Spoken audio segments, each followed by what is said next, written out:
Go ahead. Thank you, Chair Cohn. A couple of points of context to set up what I think will be an excellent presentation, and I'm confident a robust question and answer and discussion session around this table.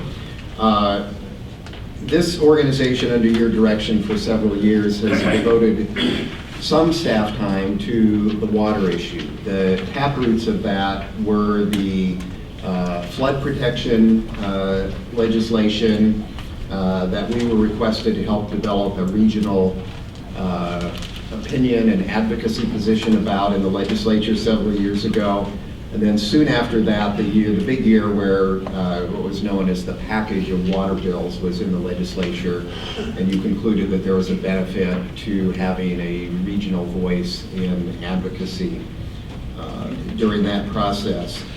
So over the last several months, both at board committee meetings, a little bit at these meetings, and in a number of individual discussions with board members, it has been clear that this issue is increasing in importance, obviously, to the future of this region, both in the big picture with where the Bay Delta work is going and present-day drought issues, but also as we start to update our plan again, that the issue of water supply availability, really for the first time, at least in my involvement here, could end up being a much more significant shaper of future growth and transportation needs in the region than we have ever needed to understand in the past. And I want to say just a couple of things about the briefing sheet that is in your folders today.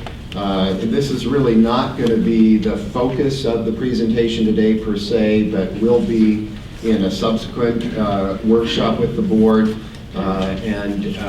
I didn't warn her in advance I was going to out her, but I'm going to take a risk and attribute this to a discussion that I had with Director Rohan a few months ago, in which we were discussing the issues that I just summarized, and she pointed out that it would be helpful for local policymakers who, many of you do not specialize in water issues, but all of you have virtually everything you do now that is significantly potentially influenced by this water issue, to have a short briefing piece that attempted to, at least in broad outline, try to pull these various pieces together in a way that gave you a fighting chance of understanding how all these different pieces might land on your doorstep. So this is not labeled draft, but we view this as a work in process. It's our first attempt to do that. We would be proposing to bring this to the Land Use and Natural Resources Committee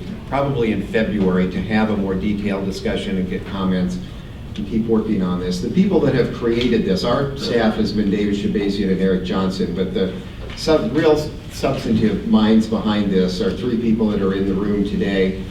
John Woodley with the Regional Water Authority, David Guy with the Northern California Water Alliance, and Einar Maisch with the Placer County Water Authority. And just quickly, how this is laid out on the front page, what's called trends on the left-hand side are intended to be big impact, long-term contextual influences that influence everything else.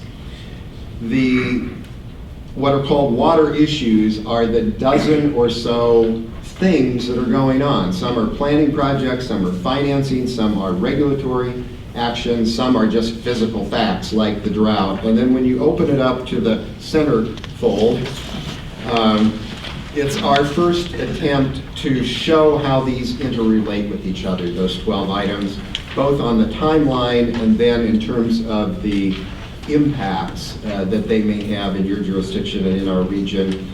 And then on the back, we've tried to sort of give you a key to the proper names of some of the players at the federal and state level. And we know that you, as elected officials, you know some of these people, run into them, and so we wanted to make it a little more personal in terms of who's really got their hands on this. So this is a first attempt.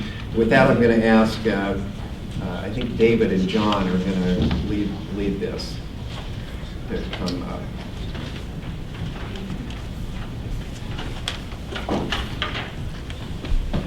So have a presentation. We'll get it teed up. As Mike said, I'm John Woodling. I'm the Executive Director of the Regional Water Authority, of which many of you who are cities that provide water are members. My colleague David Guy is President and CEO, is that your title, of the Northern California Water Association, and David's members are the agricultural water suppliers. They really kind of start at Sacramento and go north up into the valley. So we represent the urban municipal water suppliers and the ag. So what trees are important to our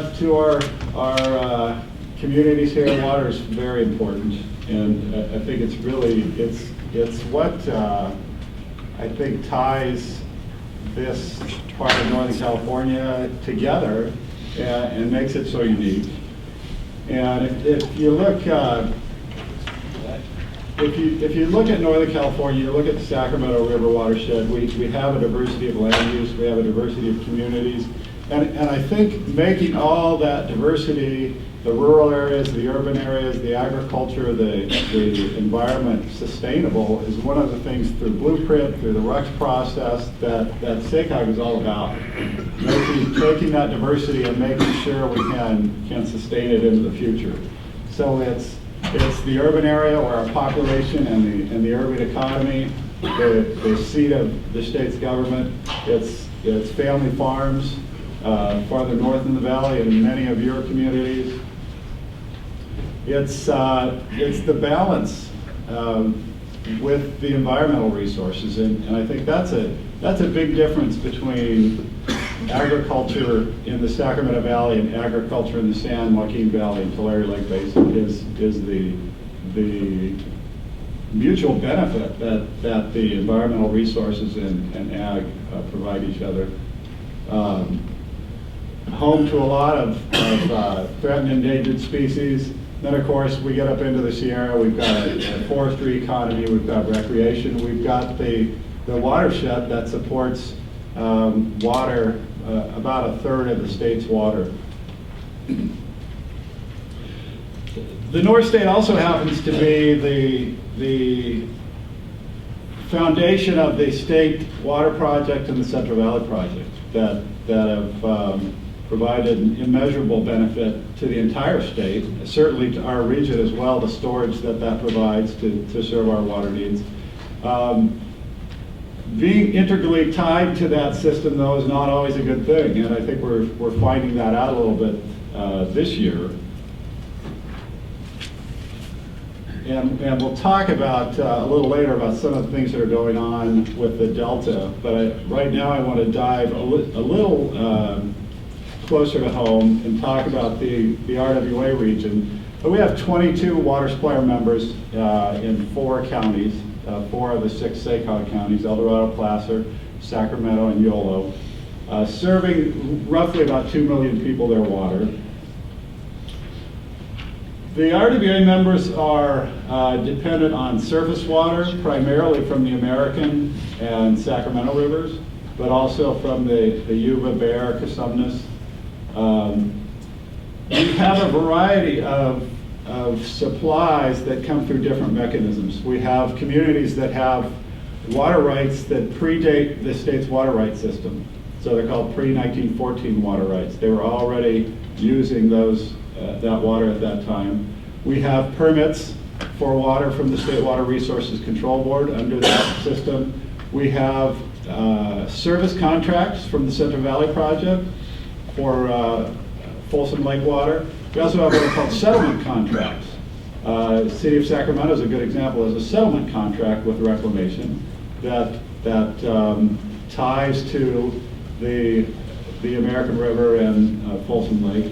We have groundwater resources under the portion of the region that overlays the valley. As we get into the foothills, groundwater is not available in the quantities to serve municipal use. And then we're increasingly developing recycled water supplies and putting those to use. We have a lot of stressors. We have aging infrastructure. We have hundreds of millions of dollars of investment that's going to need to be made over a couple of generations to refurbish some of the infrastructure we have. Good example, the city's Sacramento River Water Treatment Plant has a project that's starting to rehabilitate a plant that was built in the early 1920s. Served well for 90 years, but far beyond expectations, I think. We increasingly are facing more stringent regulations, and that may be water quality regulations for the water we serve, environmental regulations for water that has to stay in the environment. We're faced with contaminated groundwater, some major contamination sites at Aerojet, at McClellan Air Force Base, the rail yard, some others, that we have to manage around to use the groundwater. We're faced with climate change, and that's going to have a significant impact on the availability of our surface water supplies and the variability of hydrology. And then some of the biggest things facing us right now are the crisis in the Sacramento-San Joaquin Delta and how that gets solved. And we've been, I think, paying very focused attention for at least the past 4 years since 2009. And that's 2009 really is what led us to reach out more broadly and form the North State Water Alliance, which will remind many of you what that is and maybe inform some of you what that is as we get farther along. Jumping to what's happening in this region right now, we had the driest year on record for precipitation in 2013, really throughout the state.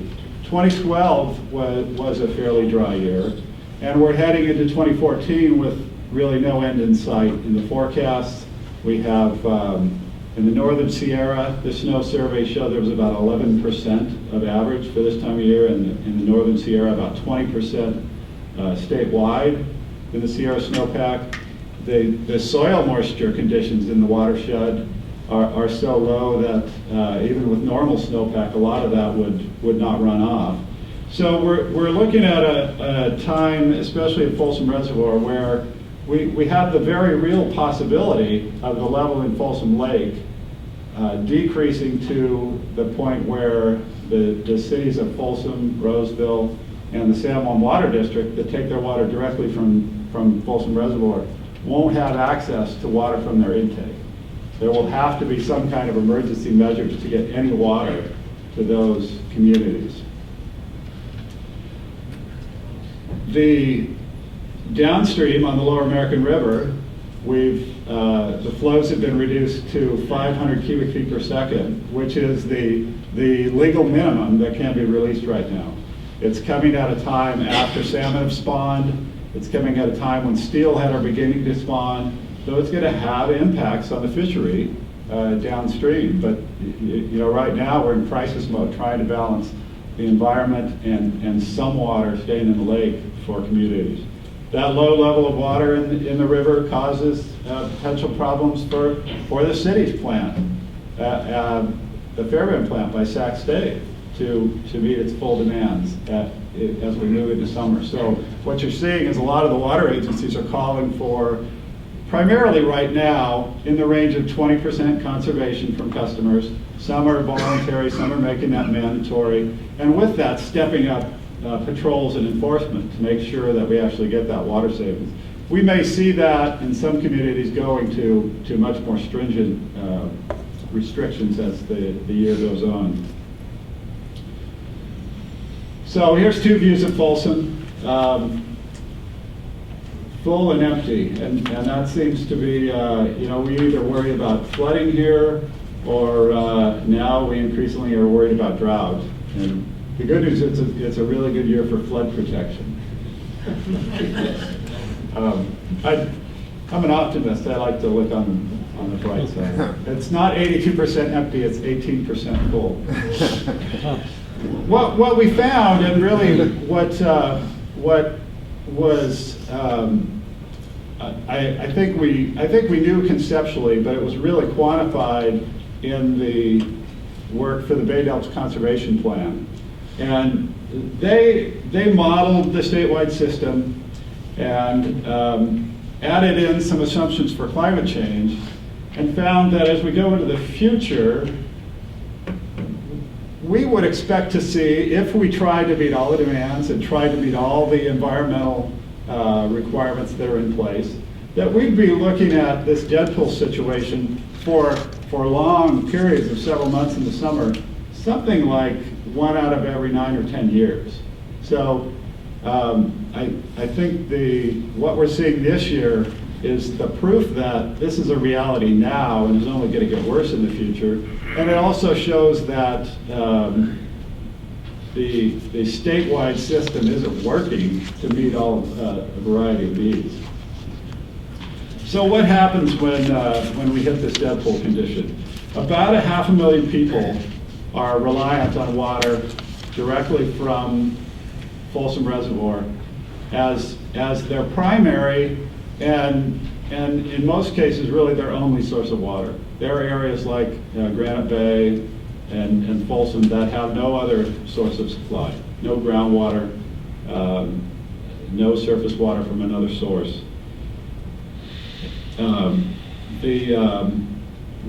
We're facing a time when, if we have to reduce flows even further, the fisheries on the American River, at least for this year, could be decimated.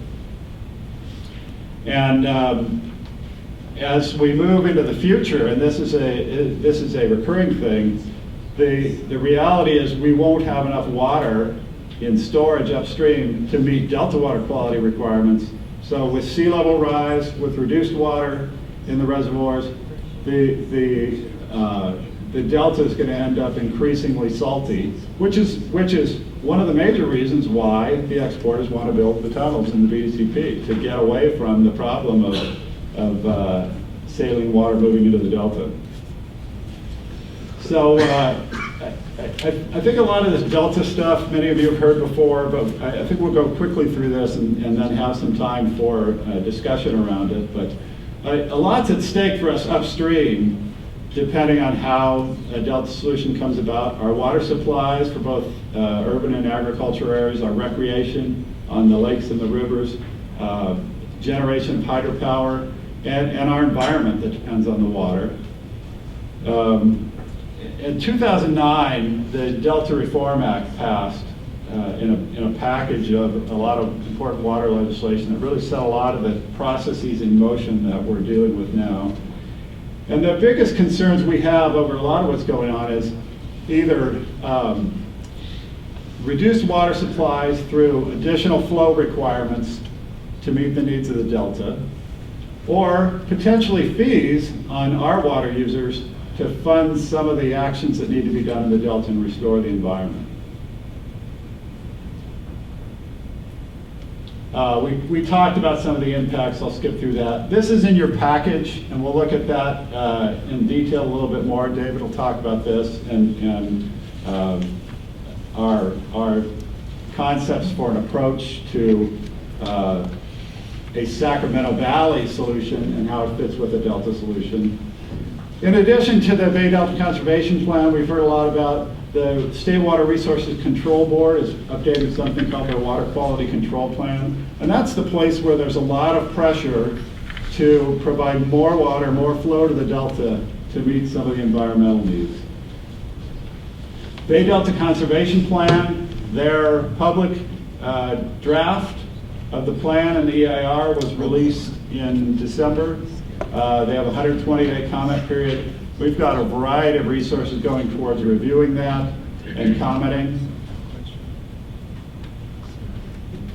And I think the crux of our comments on the BDCP come down to a few things. First, we need an operational plan that we can actually evaluate what the impacts on upstream would be, and we don't have that yet.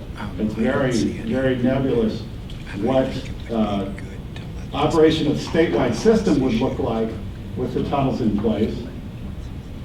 And then another piece is, what does governance look like going into the future? What, how can we ensure that, assuming we get to agreement on what a BDCP might look like and wouldn't impact us, how do we make sure that's enforced into the future? And there's also in your packet is a policy position on the BDCP from the North State Water Alliance, and it really revolves around these four key state policies that we will really measure the BDCP against. First is regional sustainability, regional self-reliance. Are we left with resources that our water needs and water uses are sustainable? Not redirecting any impacts. Benefits to the Delta, benefits to exporters can't come at the expense of either cost to us or water supply impacts to us. Maintaining the water rights protections that we have, and those are a variety of things. There's priorities for the area of origin where the water comes from. There's priorities in time, and many of our water rights are senior to those of the projects. So we need to make sure the water rights system is enforced into the future. And then the co-equal goals that were identified in the Delta Reform Act are call for improved water supply reliability for the entire state at the same time that we restore the Delta. So we're looking to not just benefit South State water reliability at the expense of the North. The Delta Plan was one of the first things to come out of the 2009 legislation. And we worked pretty hard to mitigate a lot of the potential impacts we might have from the Delta Plan. And the Delta Plan now really is focused just in the primary zone of the Delta. And it creates another process hurdle, I think, for projects that are going forward in the Delta. But when the plan started out, the first couple of drafts were far-reaching to try and affect things up in the Delta watershed. So, through a lot of work of your communities and your water suppliers, we mitigated that down to, it still has potential impacts in Sacramento County, Yolo County, but I think we mitigated much of what it could have been. So I think one of the drivers for creating the North State Water Alliance was, I think, after 2009, we realized that we needed to reach out more broadly and not just have our water community in this region tracking these issues and responding to these issues, but really recognizing that ultimately any water impacts are economic impacts to our region. And we created the North State Water Alliance, and I'll show you who that entails, but really to reach out to the business community and reach out to local electeds and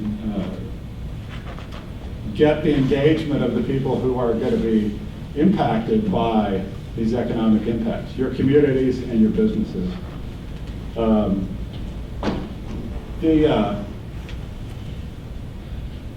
This I just wanted to bring to your attention because I think it's really, it strikes home the importance of potential economic impacts. But so in 2010, there was this article in Forbes magazine, and it listed the 10 thirstiest cities in the nation, those that were most at risk from a water supply standpoint. And number 8 on the list was Las Vegas, Nevada. So that makes a lot of sense. Or number 9 on the list. Number 8 was Sacramento. And their comments on that were, although this city sits on 2 of the state's major rivers, much of the water supply is promised to somebody else. And I think that's the challenge we face, is being a part of the statewide system, but ensuring that our needs are met. I can skip through this, and I want to get to, so the North State Water Alliance, we created that in 2010. We really started with 3 regional water organizations, NAWQA, Regional Water Authority, and Mountain Counties Water Resources Association that has members in the foothill counties that serve this SACOG region. We added Metro Chamber as one of the founding members there, representing business in the 6-county region, and then SACOG to get the tie to land use to get the tie to the elected officials directly to be able to reach out on these water issues. One of the recent developments that's at least promising is the state has developed something they call a California Water Action Plan. It will be coming out final soon, and I think it's a response to a lot of pushing from those that are not engaged in the Bay Delta Conservation Plan for a plan that helps meet everybody's needs in the state, not just the southern two-thirds that's dependent on Delta exports. And the plan includes a lot of things. It includes, we need more storage, we need more recycled water, we need more conservation, we need this. And so there's nothing new in it. So I guess the question is, how much attention and how much funding at the state level will the other things get? And is that a credible effort on the kinds of things we need? And I think to maybe finish up, I don't know how many more slides I have here. I think there's kind of three prongs that we're really looking for. We need assurances of the operations of a statewide system that it can continue to meet the needs that we rely on it for. So Folsom, Shasta, Oroville for those people on the Feather River.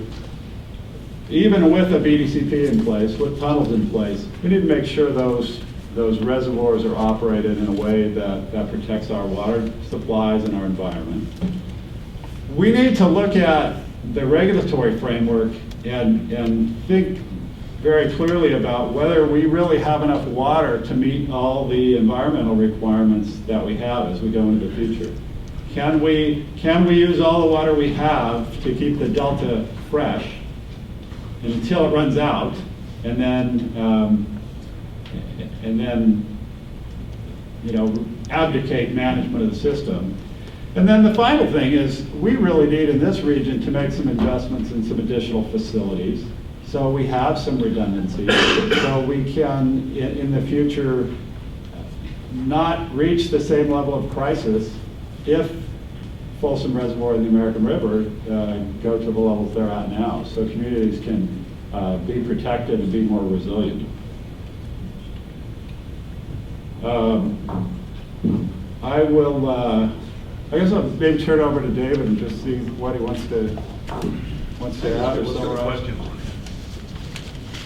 So, yeah, let's jump in. I think we're here today, and 3 months ago we would have been talking primarily about our Delta concerns, but unfortunately that's been usurped a lot by how are we going to get through March, let alone August in this region. All right, thank you. I'm going to have to make my first executive decision here. We've lost a number of board members, so I'm going to continue the closed session to that. I checked and it doesn't have to be held today, so we'll do that at the next board meeting. And that'll give us a little bit of time here to have a board discussion, question and answer on this important and timely topic. So we still need to honor, people's schedules. Don't want to go too long here, but I don't want people worrying that we got to cut this off right away to get into closed session. We'll just do that next time. So with that, let's jump right into it and get some board member question or comments. I have a quick question. Here at the time when we're squeezed for water availability, the state's issuing new regulations on chromium-6. In our community, like 17 of our 19 wells are in jeopardy of not meeting those new chromium-6 standards. Is the state going to show any flexibility on this? Do you know? That's a really good question, and it's the chromium-6 thing is going to affect a lot of communities, and it's really going to affect very focused. So some people's wells won't be affected at all. Others, a big portion of their wells are going to be affected. The reality of being able to treat that water in many cases is one, very expensive. Two, there's just not space. You know, our groundwater system in our communities is wells on small lots of land in neighborhoods, and so you're going to be faced with where do we, you know, do we buy out the neighbors to build the chromium treatment plant? I'm hoping that that standard relaxes somewhat, and even, you know, they're calling for 10 parts per billion now. Even a relaxation to 15 would, I mean, that would greatly reduce the number of wells that are affected in our region and throughout the state. But I certainly, you know, I've heard rumors that the proposed standard started out higher and then was issued at 10, but I certainly wouldn't suggest I have a crystal ball that can predict what will happen. Can I add something to that? Okay. Yeah. Yeah, I think that's a great question, and I guess if I could, one of the things I guess I would encourage folks. Excuse me. I'm sorry. Introduce yourself. I'm sorry, David Guy, Northern California Water. Sorry, thank you. I think one of the things that we ought to think about, and I guess I encourage all of you, particularly in your respective jurisdictions, is, you know, the first order of business right now is to get through the dry period. But I think the other thing we ought to keep in mind all along is to try to bring to light some of these crazy policies that have been developed, and I think the drought shows how crazy they are. And I think what you just pointed to is one. I think another one is some of these standards that we've talked about in the Bay Delta that have basically left us with no surface storage going into this year. And I think that that's something that this group, and I think through the North State Water Alliance, I hope we can point out to policymakers that there's a schizophrenia that's out there, and we need to bring more rational policies so the next time we go into this dry cycle, we'll have more water in surface storage, we'll have more rational regulations to do what you're talking about. Director Peters?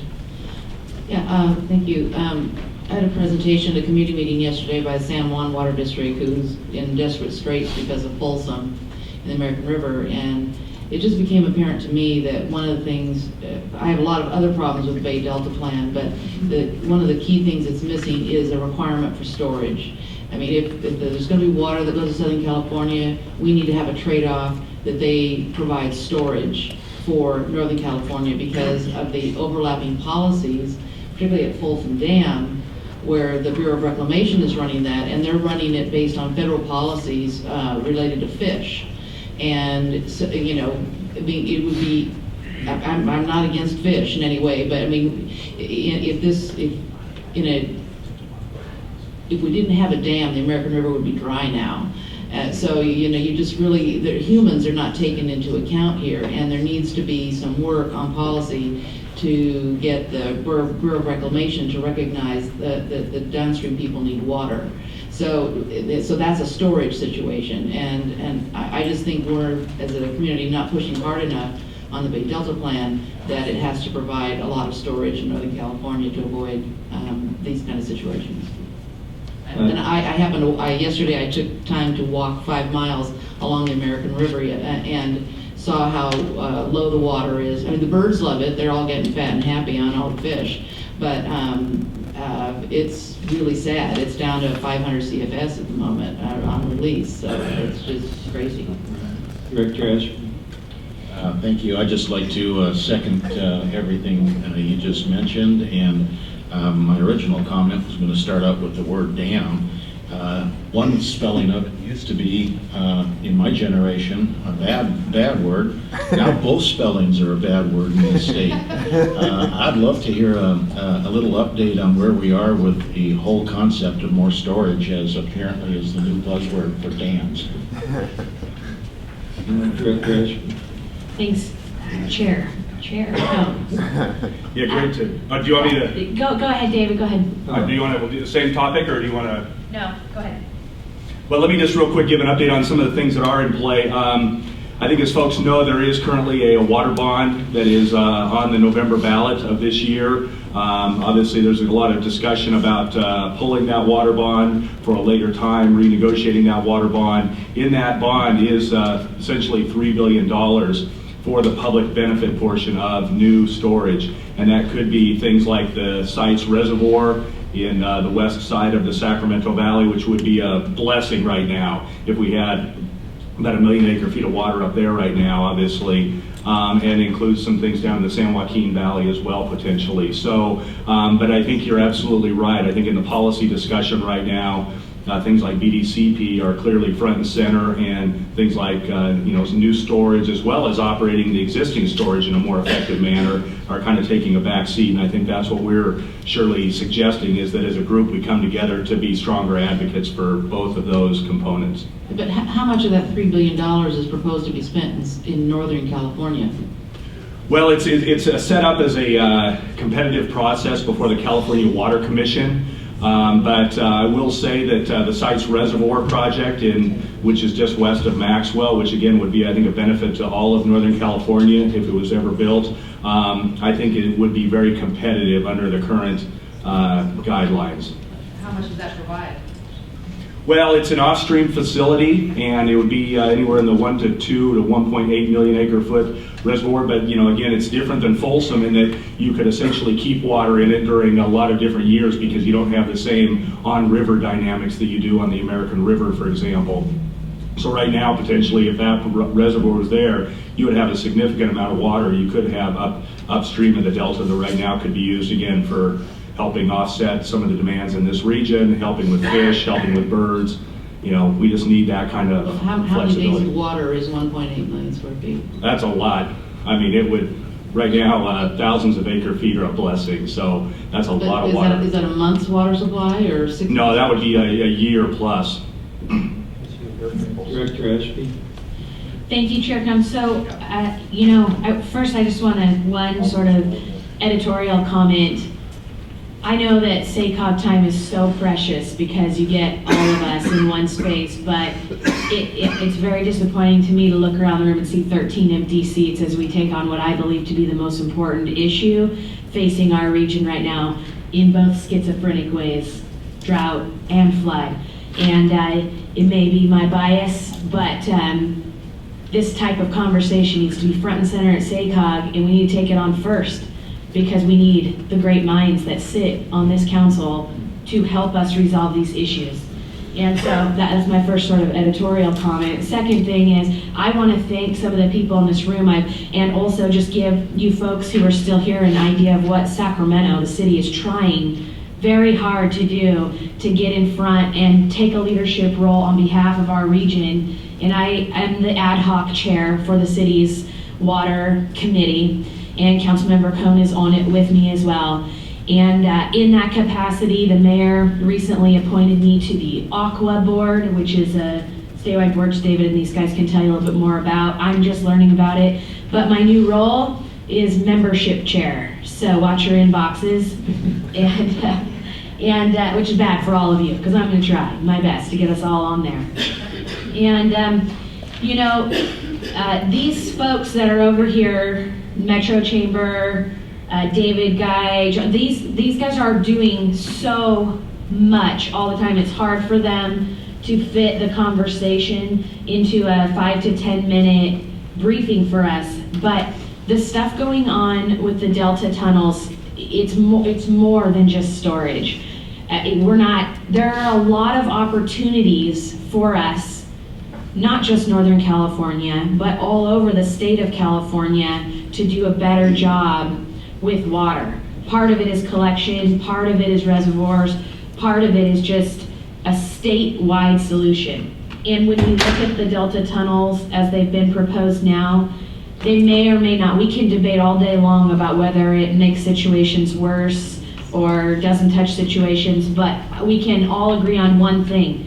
It does not even attempt to solve any of Northern California's issues. So if we're going to look to the state to help us with water moving forward, we need a statewide solution, not a half of a state solution. We are not Northern and Southern California. We are California. We're better than that. We're innovative and creative, and we can do it, but we've got to engage in this topic, and 13 or 14 empty seats doesn't get us there. And I want to thank Susan Rohan for taking a leadership role too, and helping us to understand the issue. And anybody else who wants to engage with us, we're wide open. Thank you. Can I Can I make just a couple of comments? First is, you know, if your board or council needs to hear a presentation about this, but tailored to you, we can do that. You know, either David or I would take the lead, depending on where you're from, but it would be your water supply or your specific situation too, so we can reach all the members of your council. Second thing is, we're really trying to rev up the North State water lines again and do a number of things. One is outreach. We're planning another forum. Many of you attended a forum at KVIE last year. We're planning another forum, bring even more people together. Communication out to people on what's going on both the Delta and our local water situation. We're also want to put together what is that list of things we need? What's the new infrastructure? What's the projects we need? What are the things that we need as a part of this statewide solution? Because although we do need the state to commit to helping everybody, I don't think we can expect, nor do we want the state to figure out what the solution is for us. They already did that, and we don't have any water. Thanks for your time, and we're happy to go anywhere, anytime to discuss this. Hey, anyone on this? Yeah. Thank you, Mr. Chair, and I appreciate putting together of these two documents. They're really amazingly filled with great information on a complex issue. I just want to ask one question. In sitting in these meetings, I've learned the importance of the BDCP, but also the setting of flow standards by the State Water Resources Control Board. Will the setting of these flow standards be in conjunction with the adoption of the plan, be consistent with the plan, and how does it really affect our regional lobbying efforts on this issue? Dave, do you want to try? Yeah, let me start. Boy, great question. You just went right to the heart, in my view, of the biggest concern we have in this region, and that's this question of, what will be the new flow requirements in the Delta? John touched on that earlier. Is what we at least have proposed, and the State Water Board still hasn't really decided yet. They're working on the San Joaquin River right now, so we're not sure what they're going to be looking at for the Sacramento River side of the equation. But is what we have proposed is that we move forward and take care of the Sacramento piece, the piece north of the Delta, and we have some proposals to do that in a way that I think works for Northern California. Then, to your question, the Delta piece, in our view, should be consistent with the Bay Delta Conservation Plan. And of course, is what that means to us is that means that the folks south of the Delta who are exporting water from the Delta, it is their responsibility to meet those standards, which they currently are, into the future. But that's good, as you, I think, were alluding to, that is going to take a lot of effort on our part to make sure that happens. But that is, at least the hope is that linkage comes together the way that I think you posed the question. But boy, it's going to take a lot of work from this group and others. Great question. Director Rohan. Yes, I would like to also really thank Mike. I had a conversation with him late last summer and drew a picture for him on the back of an old envelope of some of these processes, and your staff and the people who contributed to this document have really done a very good job. I look forward to seeing that go through the Land Use and Natural Resources Committee, and hope that some of the contributors to this effort could be there to add additional context. Thank you. Anyone else? All right. Well, thank you very much. We didn't have the time to treat this subject the way we need to, but I'm sure we'll have additional opportunities. So thank you, Mr.